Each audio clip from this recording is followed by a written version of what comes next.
For about half a year now, I've been coming to these board meetings talking about some of the questionable decisions this board and administration have made.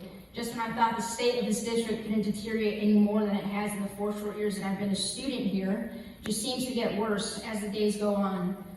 My proposal to start a Turning Point USA chapter has been denied by D2047 committee twice now. Despite legal facts, Lyons Township continues to believe that Turning Point USA is a partisan organization. Therefore, they cannot allow us on campus as an official school club. Don't worry, Marxist organization Black Lives Matter isn't considered partisan by LT, so whenever they wish to organize another in-school protest through the halls of our school like they did last Monday, disrupting students' learning, administrators will allow it without a problem. I can go on about the unacceptable double standards. However, I'd like to share my experience of what school has been like for the past 2 weeks here at LT. On Friday, February 4th, thanks to attorney Thomas DeVore, Sangamon County Judge Grishow ruled Governor J.B. Pritzker's mask mandate in schools evil, unconstitutional, and essentially any schools that chose not to honor this ruling would be doing so unlawfully.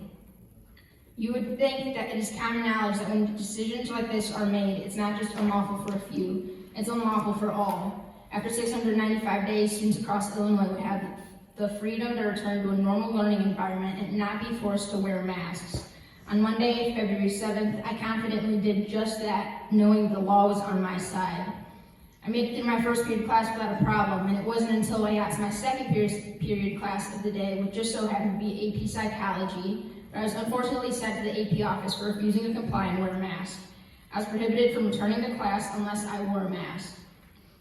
The next day, I did the exact same thing. However, this time, I had nearly 150 students by my side. Surprised and in a panic, administrators decided to segregate students who refused to comply with their unlawful mandate enforcement of masks into the cafeteria and auditorium throughout the day. While I would have liked to believe that LT would have known better than to do this, Lyons Township has been isolating students for 2 weeks now. At this point, you guys are begging for the lawsuits.